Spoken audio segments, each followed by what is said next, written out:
Michael Langston wasn't expecting anyone to be in his office at midnight, especially not a 6-year-old girl scrubbing the floor like it was her last chance to stay alive. The office building was nearly empty by the time Michael Langston stepped out of the elevator onto the 31st floor.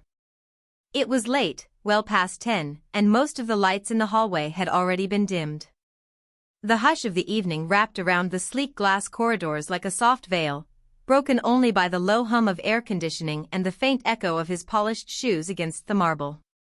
He carried his phone in one hand, a tired expression etched into the lines of his face, eyes scanning a long list of emails he had no interest in answering tonight. He pushed open the heavy glass door to his corner office, expecting silence and stillness.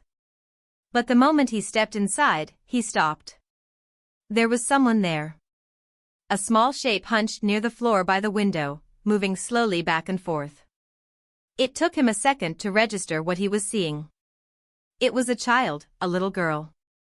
She couldn't have been older than 6. Her tiny frame dressed in a loose blue jumpsuit that hung from her shoulders. On her hands were yellow rubber gloves that looked too big for her fingers. She was on her knees with a sponge in one hand, scrubbing a stubborn mark from the polished tile floor beside the massive glass windows that overlooked the city skyline. A small plastic bucket sat beside her, filled with cloudy water that sloshed with each movement. Michael stood frozen in the doorway, stunned. For a moment, he didn't speak, thinking perhaps he was imagining her, the way fatigue sometimes played tricks on the mind after long hours. But she was real. So real, with chestnut brown hair pulled into a loose braid down her back and soft brown eyes that finally looked up at him when she realized she wasn't alone. He stepped forward slowly, his voice low and incredulous. "What are you doing here?" She blinked once, then looked down again, her hand stilling on the sponge. "I'm cleaning," she said quietly. "You're cleaning," he repeated, his tone sharper now, a mix of disbelief and rising anger. "Why are you cleaning? You're just a child." The girl didn't flinch. Her small voice was calm, steady in a way that didn't fit her age. "Because I have to. I'm alone. No one else will help." Michael stared at her, unable to speak for a moment. 1,000 thoughts collided in his mind. Legal liability, who brought her here? How she got past security, but none of them mattered as much as the image in front of him. A 6-year-old girl working as a janitor in his office alone at night. He crouched down in front of her, his suit tightening at the shoulders, his eyes level with hers. "Who brought you here?" he asked. "My aunt," she said. "She works at night. I help her. She said if I help, she'll let me stay." "Stay where?" "Her apartment. It's small. She says I have to earn it." Michael clenched his jaw. The anger rising in his chest was different from what he was used to in boardrooms and business meetings. This was personal. This was human. He stood up abruptly, pulled out his phone, and dialed his assistant. "Get me security now," he said. Then glancing down at the girl again, he softened. "What's your name?" "Sadie," she answered. "Sadie what?" "Sadie Monroe." He repeated her name in his head as he walked to his desk, his mind racing. There were laws against this, protections. People were supposed to care. He sat behind the desk and watched her sitting there on the floor, holding her sponge like it was the only tool she had to keep herself afloat in the world. Security arrived minutes later, confused until they saw the child and then silent as Michael gave them orders. The woman listed on the janitorial staff's after-hours logbook, Sadie's so-called aunt, was removed from the building before the hour was up. Michael didn't want to hear her excuses. He didn't care how desperate she was or how much she needed the job. He only cared that she had left a little girl to clean floors like a servant hidden behind the hum of late-night office life. When they asked what to do with the child, he hesitated. "She's not going to a shelter tonight," he said firmly. "But sir," the head of security began, but Michael raised a hand. "She's coming with me." It was impulsive, reckless even. He was well aware of the legal complications, the paperwork, the risk to his spotless reputation. But he didn't care. He couldn't walk away from her. Not after what he'd seen. That night, Michael Langston, a man known for keeping everyone at a distance, took home a child he'd never met simply because she had looked up at him with eyes too tired for 6 years old and told him she had no one. And somewhere deep inside him, something cracked open. Something he thought had long since turned to stone. The ride home was quiet. Sudie sat in the back seat of Michael's black town car, her legs swinging slightly above the floor, hands folded neatly in her lap. She didn't ask where they were going. She didn't seem afraid, only tired, her eyes drifting toward the window where raindrops blurred the city lights. Michael sat beside her, watching her from time to time, trying to make sense of what he was doing. He had always made decisions quickly in business, guided by instinct and calculation. But this wasn't a calculated move. This wasn't a decision at all. It felt more like an inevitability. He wasn't sure what he had expected when he brought her into the car. That she would cry, ask questions, maybe fall asleep and forget where she was. But she didn't. She remained still and composed, too composed for someone her age. The silence between them wasn't uncomfortable, just heavy, like they were both aware they had crossed an invisible line neither of them fully understood. When they arrived at his penthouse, the doorman gave him a curious look, but said nothing. Michael led Sadie through the marble lobby and up the private elevator, the quiet hum of motion filling the space between them. Once inside, she followed him down the hall without hesitation, her small sneakers squeaking lightly against the hardwood.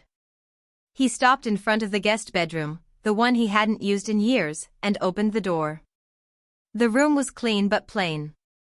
White walls, a simple bed, a small dresser, and a reading lamp.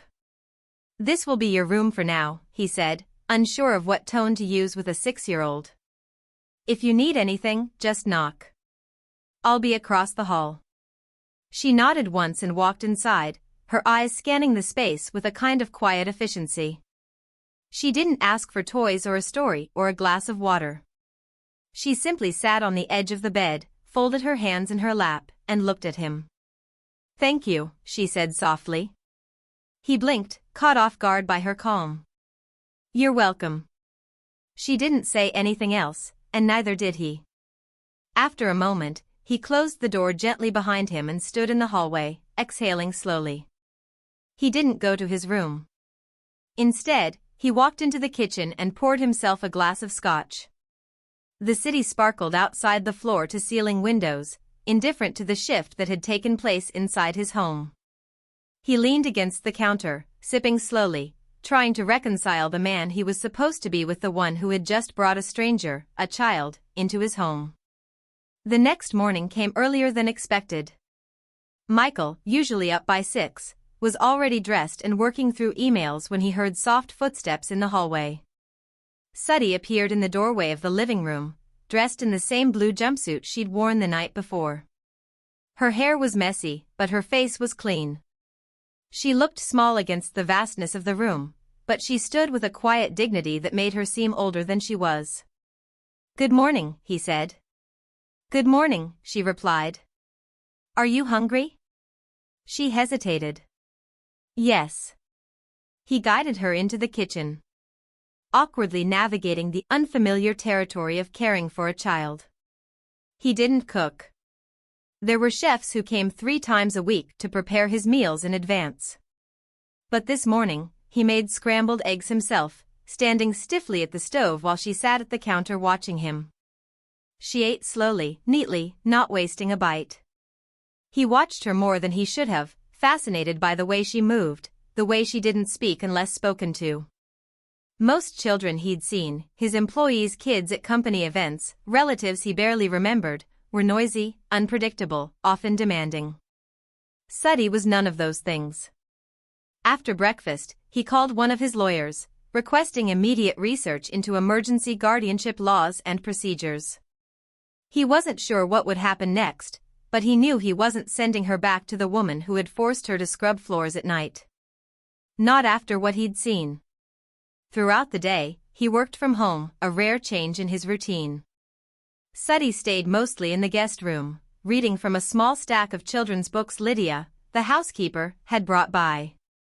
Michael checked on her once, expecting to find her napping or playing. Instead, she was sitting cross-legged on the floor, reading silently, her expression focused and peaceful. He leaned against the doorframe and watched her for a moment before she looked up. "Is it okay that I read in here?" "Of course," he said. "You can go wherever you like." She nodded but didn't get up. That evening, as the city lights began to flicker on one outside the windows, Michael found himself thinking about his own childhood. The orphanage, the cold beds, the endless noise of other children, none of whom stayed. He had been Sada's age when he realized no one was coming for him. That memory had hardened him, shaped him into a man who needed no one. But watching Suddy now, so quiet, so contained, he wondered what would have happened if someone had stepped in for him. If someone had looked at him and said, "I won't walk away."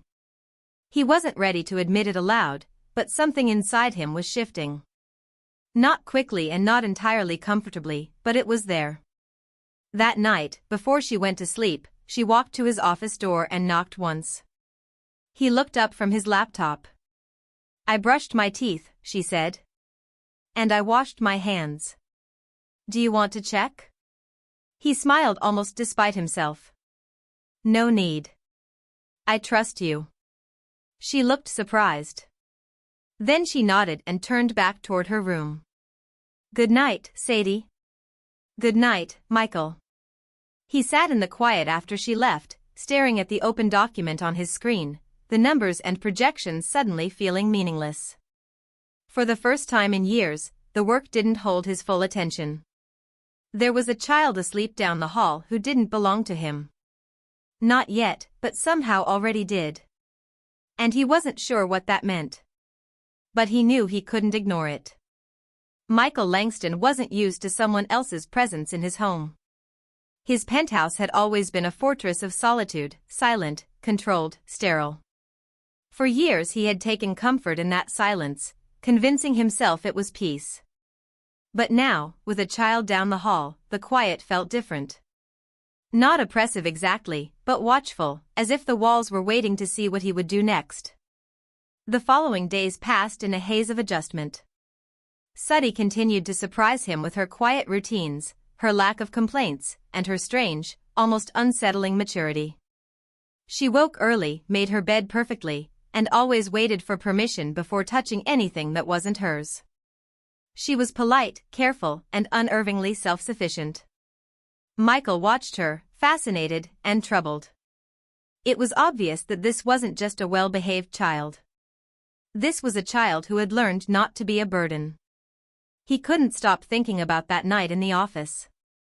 The image of her on her knees with rubber gloves and a sponge haunted him.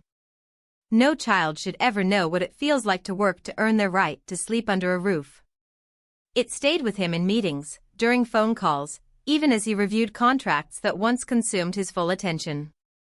The sharper part of his mind told him this situation needed a resolution, a legal path, a clear plan. But the quieter part, the one he'd ignored for years, told him not to rush, not to hand her off to the system that had already failed her once. One evening, a few days after Suddy had arrived, he found her sitting alone in the living room. The television was on, but muted, playing some animated film. She wasn't watching it. Her knees were drawn to her chest, arms wrapped tightly around them. He stood in the doorway for a moment before walking in and sitting on the armchair across from her. "Is something wrong?" he asked. She shook her head. "Are you sure?"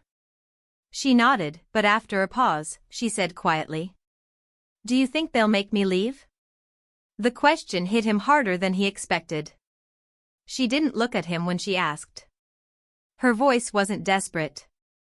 It was resigned, like she had already accepted the possibility and just needed to prepare for it. "I don't want to leave," she added after a beat. "It's quiet here. Nobody yells." Michael leaned forward, elbows on his knees, watching her carefully.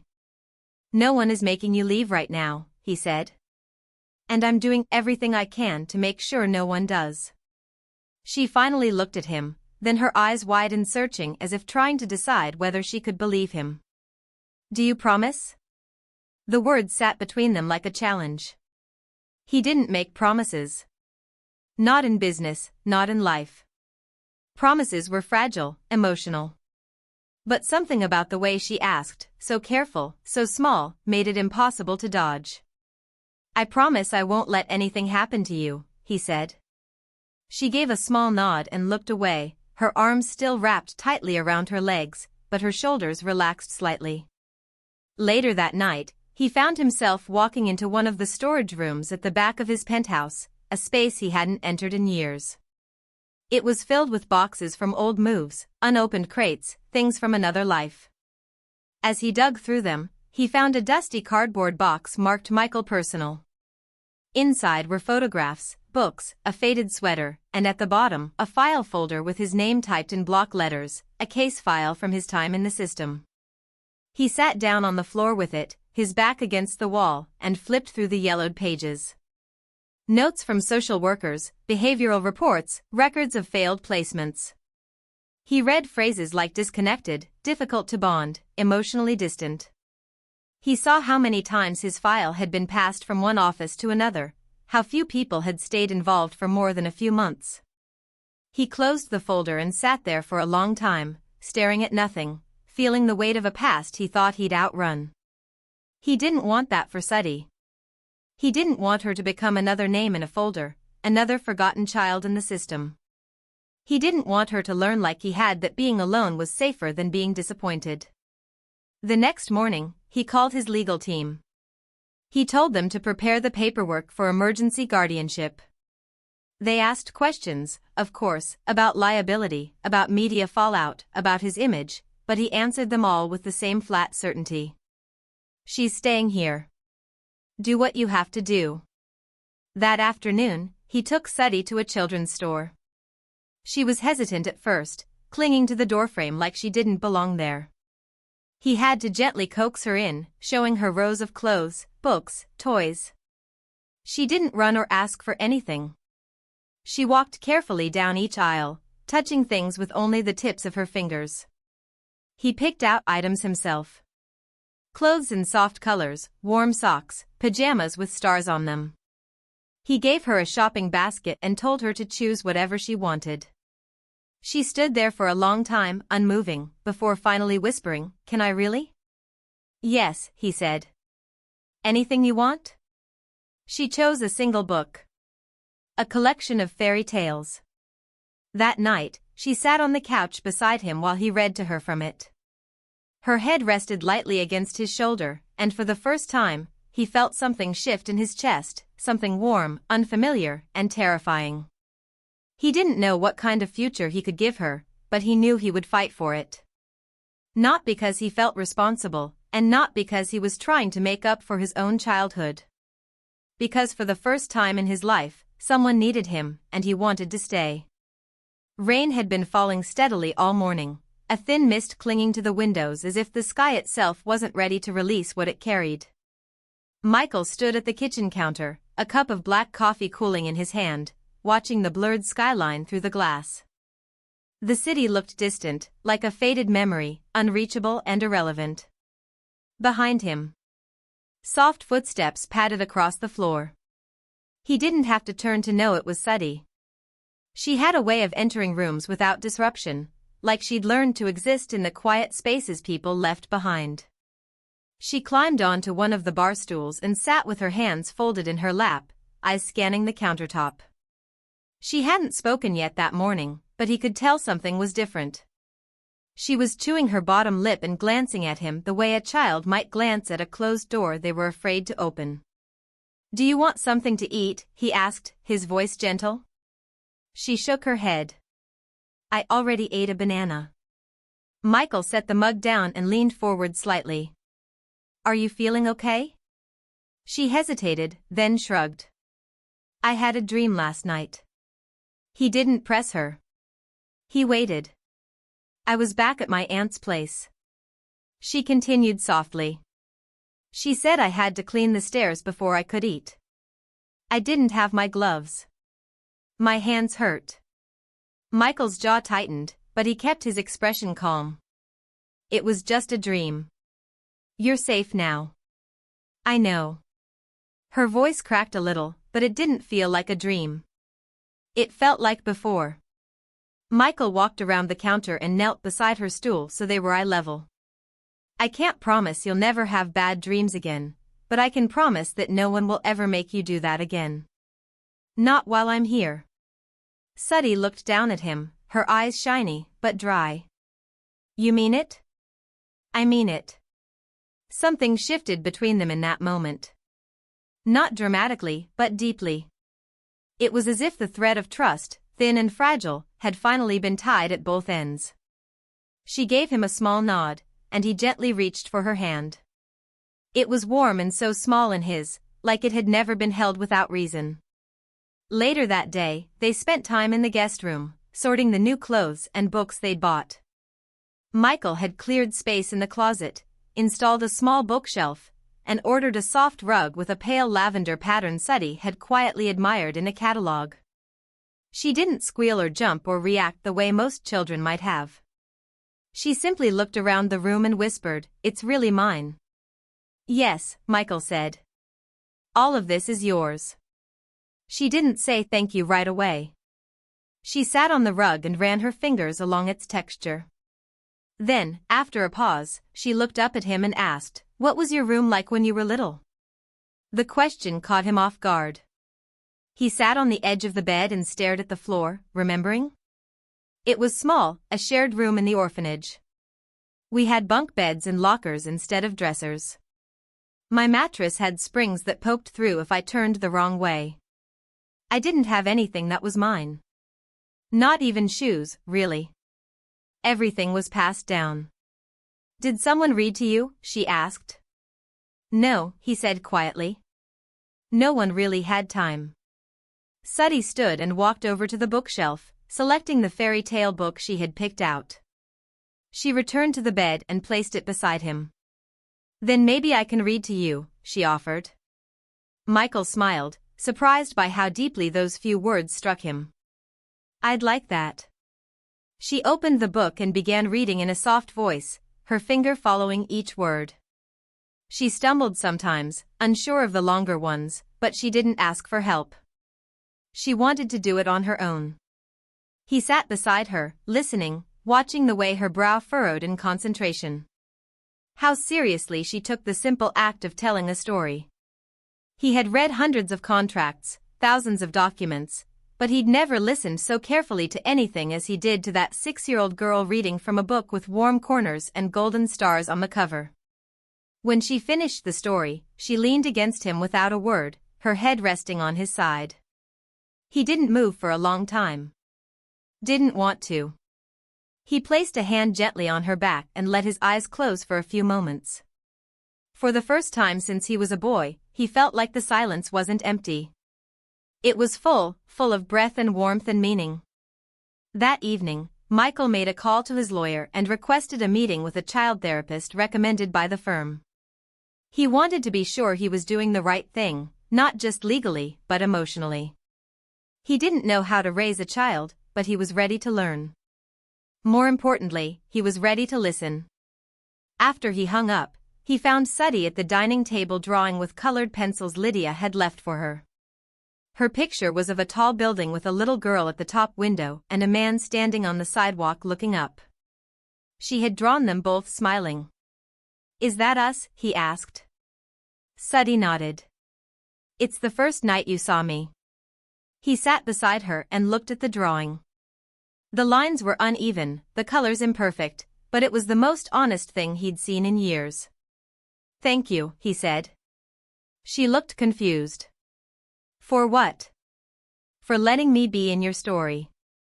She smiled then, shy and small, but real. And in that moment, Michael Langston, who had once believed his life was complete in its isolation, knew without question that everything before her had been missing something he hadn't known he needed. Until now, the air in the penthouse had grown warmer, not in temperature, but in spirit.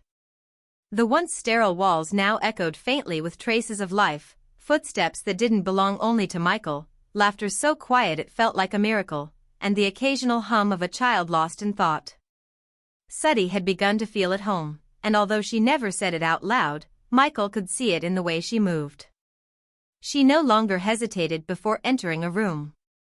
She left her drawings on the coffee table instead of tucking them away. She slept without checking the door 3 times. He noticed it all, even the smallest changes. Her presence had woven itself into his days so completely that he found himself rearranging meetings, canceling late-night calls, and reading articles about parenting he would have once scrolled past without thought. But peace, especially the kind that arrives unexpectedly, never lasts without being tested. It began with a phone call on a Wednesday afternoon. Michael was in his home office going over design revisions for a new property development when his assistant patched through an unexpected call from a woman with the Department of Family Services. Her voice was crisp and impersonal, laced with the kind of authority that made his chest tighten. She informed him politely but firmly that a formal report had been submitted regarding a minor, Sadie Monroe, currently in his custody without an official placement or approved guardianship. A follow-up visit had already been scheduled for the next day. He sat in silence for a moment, his pen motionless in his hand, and then he thanked her, ended the call, and stared out the window. The city skyline stretched before him, indifferent and eternal. He had known this moment would come. Nothing in his life ever went unchallenged for long. He called his legal team immediately, demanding everything be expedited: documents, court motions, interviews, evaluations.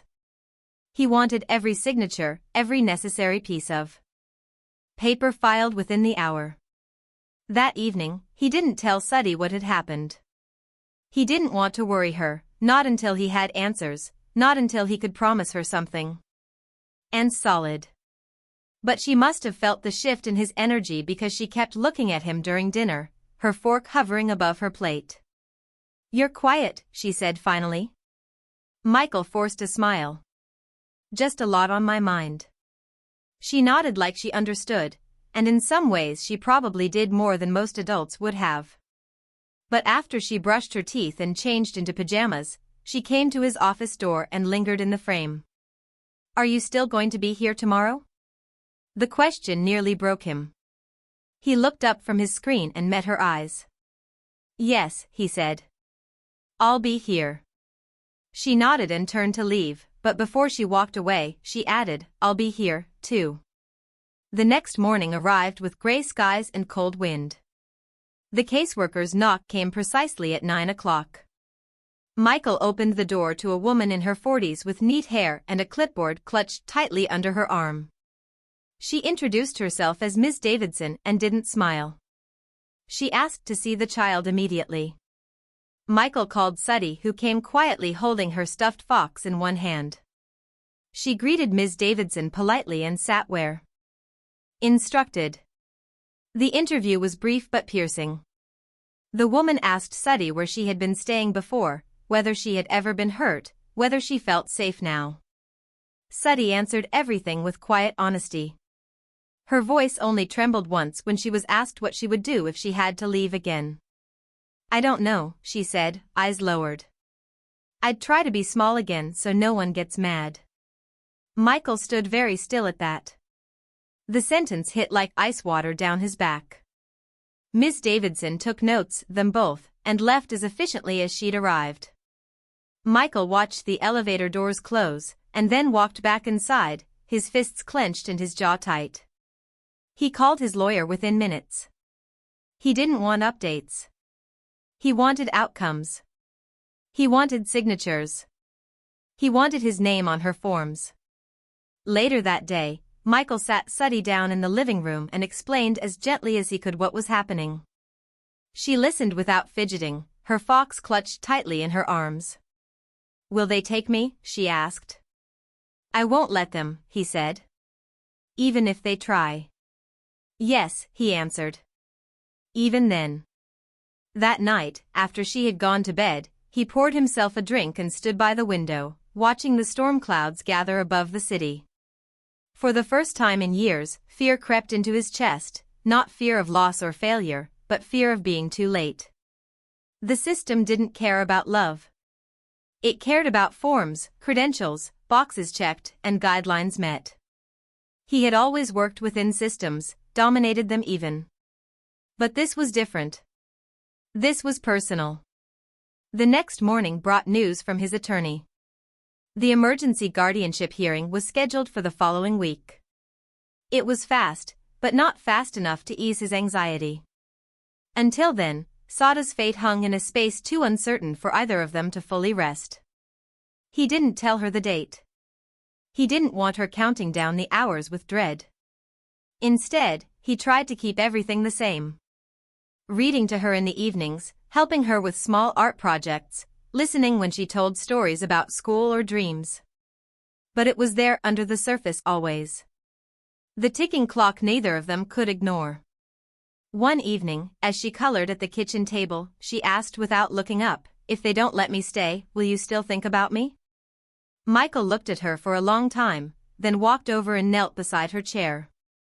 "Suddy," he said quietly, "there isn't a version of my life where I forget you." She nodded, but her lip trembled. He pulled her close, held her tight, and said nothing more. He couldn't promise the system would see what he saw.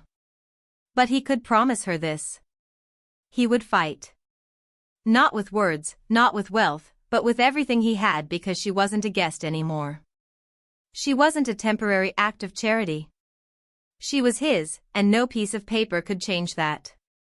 The days leading up to the hearing moved slowly, filled with an anxious stillness that wrapped itself around every corner of Michael's penthouse. There was no more pretending, no more gentle distractions or quiet avoidance. Suddy knew the truth now.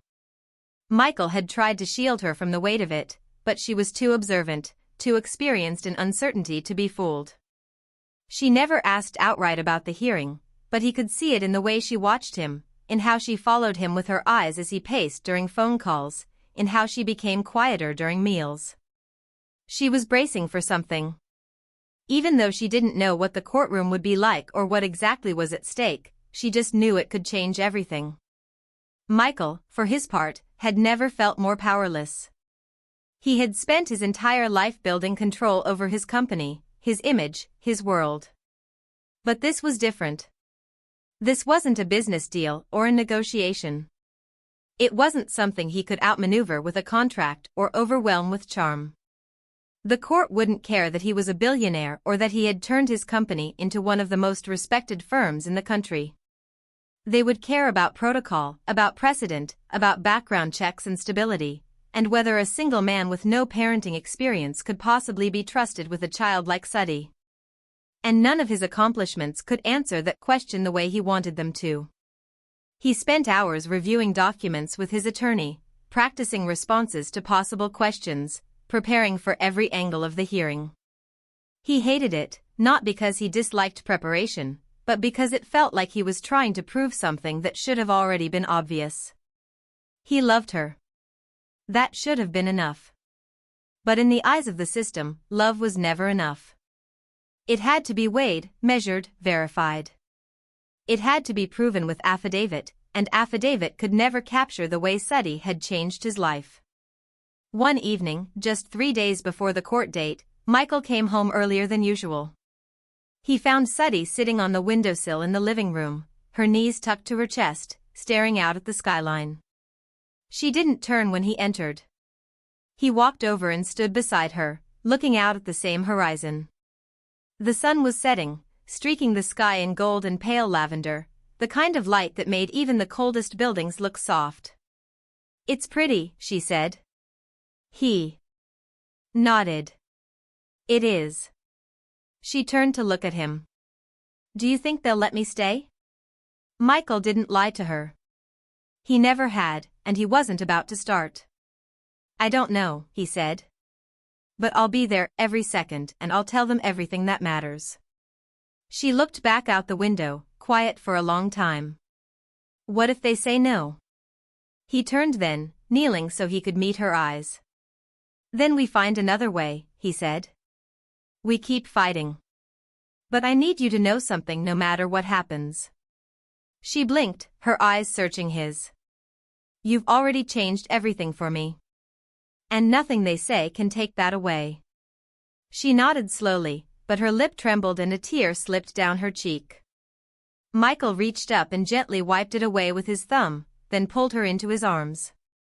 She held on tightly, her small hands clinging to the back of his shirt like she was afraid he might vanish if she let go.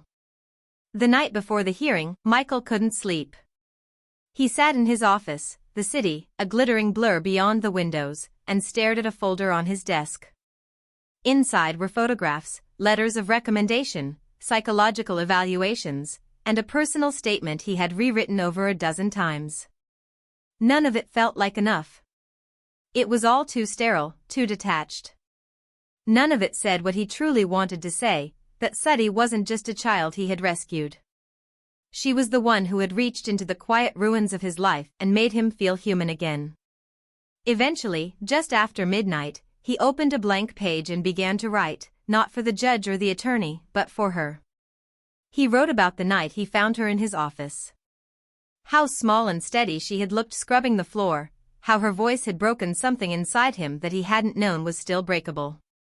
He wrote about her questions, her quiet bravery, the way she never asked for more than what she needed, but gave more than anyone expected. He wrote about how he had changed, not instantly, not easily, but permanently. And at the end, he wrote one simple sentence. I didn't save her, she saved me. The next morning came cold and gray. The drive to the courthouse was silent. Suddy sat beside him in the back seat, dressed in a dark green dress and a small wool coat that Lydia had chosen for her. She held his hand the entire way, her grip small but firm. Michael wore a tailored black suit, his tie perfectly knotted, every detail precise. He looked like a man ready for a press conference, but his heart beat like it was his first day in court. The hearing room was smaller than he expected. No cameras, no audience, just the judge, the caseworker, a guardian ad litem, Michael's attorney, and Suddy. She sat beside him at the table, her feet not reaching the floor, her hands folded carefully in her lap. The judge asked the questions they'd prepared for. Background, income, stability, plans for schooling, and child care. Michael answered them all with calm precision. Then the judge turned to Suddy and asked the most important question of the day. Suddy, can you tell me in your own words where you'd like to live? There was a pause so long it made the room hold its breath. Suddy looked down at her hands, then up at the judge, and finally at Michael. I want to stay with him, she said. Because when I was alone, I didn't feel real. But when he talks to me, I feel like I exist, like I matter, and I never want to go back to not mattering. Michael's chest tightened. His eyes burned, but he didn't look away. He held her hand tighter, and this time she squeezed back. The judge looked down, made a note, and said nothing more for a long while. When she finally spoke, her voice was gentle. This court grants temporary guardianship to Mr. Michael Langston pending further evaluation and review. The child will remain in his care. Michael exhaled. It wasn't everything. Not yet, but it was enough for now. Suddy looked up at him, and in that moment neither of them needed words. They had crossed something vast together, something most people never even see. And they had done it side by side. The weeks following the court's decision passed with a calm that felt almost fragile, as if any sudden movement might shake it apart. Michael found himself more protective than ever, not because the law required it, but because the experience had stripped away the final layer of distance he had allowed to remain between himself and Suddy. She was no longer a guest in his home. She was no longer a child he had temporarily rescued from a dark place. She was family now, whether the paperwork said it or not. And she began to feel it, too. Not in a loud or dramatic way, but in the quiet comfort with which she began to live. She laughed more. She drew pictures of the two of them and taped them to the fridge without asking. She called his name when she had a bad dream, and not once did she check the door 3 times before bed.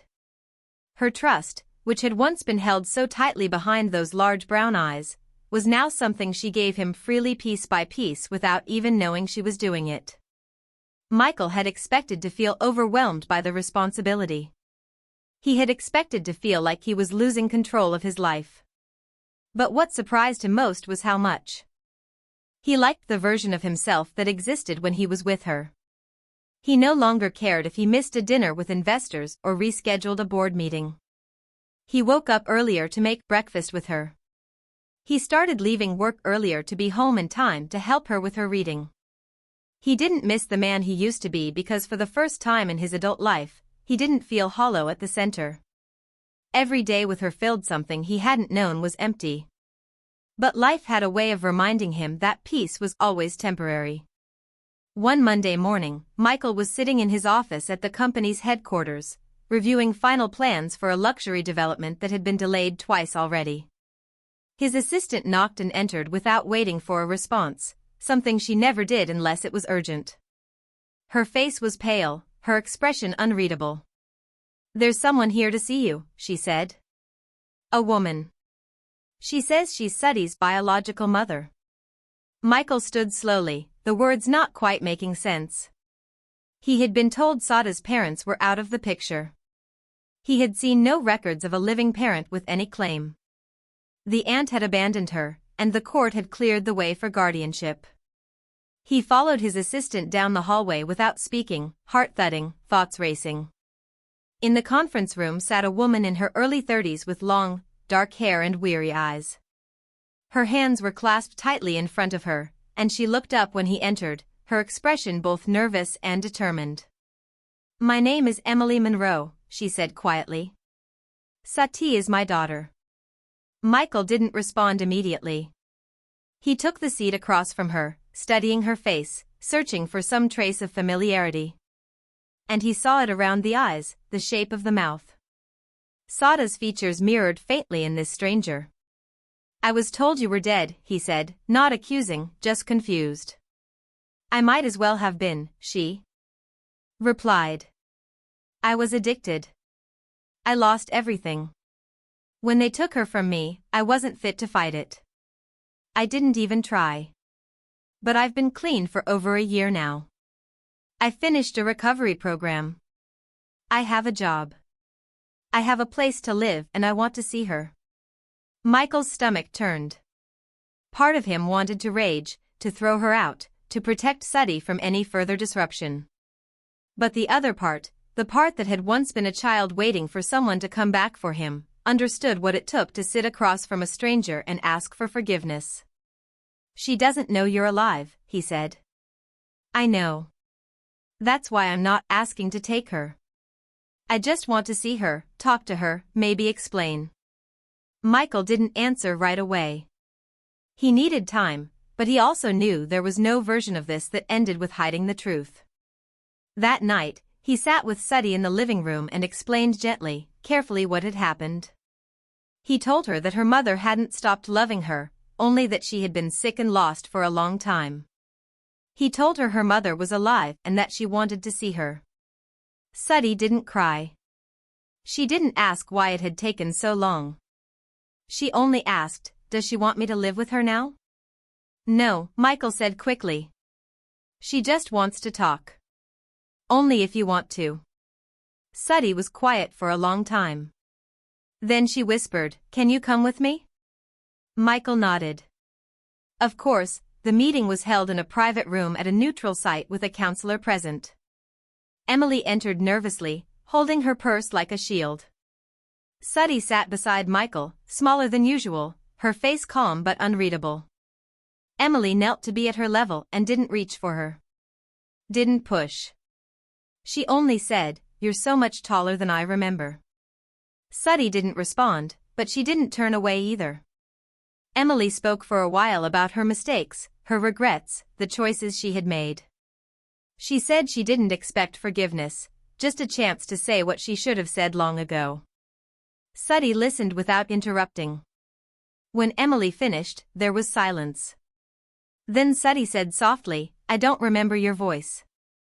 Emily's face crumpled, but she didn't cry. She nodded and replied, "That's okay. Maybe one day you will." On the way home, Suddy leaned against Michael in the back seat. She didn't say much, but just before they pulled into the garage, she looked up at him and asked, will you still be my dad, even if I talk to her sometimes? Michael's heart broke and healed all at once. Always, he said. That will never change. Suddy nodded and leaned her head against his arm again, as if that settled it. And it did. She had faced something most children never had to, and she had done it with a quiet strength that humbled him. She had chosen not between two parents, but for herself, for honesty, for openness, for love that didn't have to be divided to be real. And in doing so, she had shown Michael something he hadn't yet dared to believe. She wasn't just surviving anymore. She was becoming whole. Spring arrived slowly, as if the city itself had needed time to thaw. The trees in the park near Michael's building began to bloom in soft whites and pale pinks, and the air lost its sharp edge, warming just enough to bring people outside again. Children played on sidewalks, couples held hands beneath budding branches, and everything began to feel like it was starting over. In many ways, Michael felt that he was too. But this time, it wasn't alone. Life with Suddy had become something steady, something unspoken and sacred. There were still moments of uncertainty, questions that crept in during long nights, worries he couldn't completely silence. But there was peace in the way she called for him in the mornings, in the drawings she taped to his office wall, in the soft way she fell asleep in the back seat during late car rides home. She had become a part of his world, not with disruption, but with quiet certainty, and he had learned to rearrange himself around her without resistance. The final court hearing for full legal guardianship came in late April. Unlike the first, this one felt less like a trial and more like a confirmation of what had already been decided by time and love. The paperwork had been reviewed, the home visits completed, the psychological evaluation submitted, but none of it mattered to Michael as much as what was happening in his own living room each day. When they stood before the judge, Suddy held his hand tightly, wearing a light blue dress she had chosen herself in a silver bracelet Michael had given her the day before. It had her initials engraved on the inside. She had cried when she opened it, not from sadness or joy, but from the quiet overwhelm of being seen, remembered, chosen. The judge, a woman in her early 60s with kind eyes and a voice like warm stone, looked over the last page of the report and smiled gently before delivering her decision. Michael Langston was granted permanent legal guardianship of Suddy Monroe with the full rights and responsibilities that came with being her parent. The words didn't echo, didn't ring out with dramatic flair. They simply landed as quietly as a sunrise, shifting the shape of the world without needing applause. Afterward, they walked out into the light together. And Michael lifted Suddy into his arms. She buried her face in his neck and whispered, "Is it okay that I still feel like it's not real?" He hugged her tighter. "It feels real to me every second." She nodded, and that was enough. In the weeks that followed, Michael began putting plans in motion for something he had thought about since the day he saw her washing the floors of his office. He purchased a quiet building in Brooklyn, a rundown former school, and began the process of converting it into a community center for children in crisis. It would be a place for kids like Suddy, children who had been overlooked, passed between homes, told in too many ways that they were too much or not enough. The center would offer shelter, food, art, therapy, education, and most importantly, people who listened. He named it the Monroe House, not just in honor of Suddy, but in recognition of everything her name now meant to him. Suddy visited the site with him regularly. She walked through the half-finished halls with wonder in her eyes, watching as walls were painted, bookshelves installed, and art supplies unpacked. She chose the colors for the reading room and picked out the first books to line the shelves. She asked thoughtful questions during meetings and introduced herself to workers with a small but confident voice. One day, standing in the main room where the welcome desk would be, she turned to Michael and said, "You used to build buildings. Now you're building something else." He smiled. "I'm building a place where someone like you never has to feel invisible again." She stepped closer and took his hand. "That's the best thing you've ever built." When the Monroe House officially opened, there was no press, no media, no ceremony beyond a small gathering of children, volunteers, and a few of Michael's closest colleagues. Suddy gave the first tour herself, guiding a group of children through the halls with quiet pride. She showed them where they could paint, where they could read, where they could sit if they just needed to be alone. She explained the importance of the kindness cupboard, a small room filled with essentials, free to anyone who needed them. And at the end of the tour, she said something that Michael would never forget. "I know what it feels like to be nobody," she told the group. "But this place is for people who need to be reminded they're somebody." Later that night, when the last guest had gone and the lights in the building had dimmed, Michael and Suddy sat together on the front steps, eating ice cream from paper cups and watching the stars slowly appear above the city. Suddy leaned her head on his shoulder, and after a long moment of silence, she said, "I think we made something good." Michael didn't speak right away. He looked down at her, at the way her hair curled at the ends, at the bracelet glinting softly on her wrist, at the child who had once been so quiet she barely spoke above a whisper and now filled rooms with meaning just by being in them. "We made each other," he finally said. She smiled and closed her eyes, the night wrapping gently around them. And for the first time in either of their lives, forever didn't feel like a word meant for other people. It felt like home. This story at its heart is not just about rescue. It's about recognition. It's about two people who were invisible in different ways. One, a child too small to be heard. The other, a man too guarded to be seen. What makes the ending powerful is not that it's happy in a traditional sense, but that it feels earned. The journey they take, slow, raw, often quiet, is full of the kind of choices that transform people, not in grand cinematic moments, but in the soft, persistent ones, showing up, listening, staying. The final image of them on the steps of the center they built together lingers because it's not triumphant, it's real. It says, healing is possible, family can be chosen, and even the most closed heart can open when someone brave enough walks through its silence. And maybe that's the most hopeful truth of all.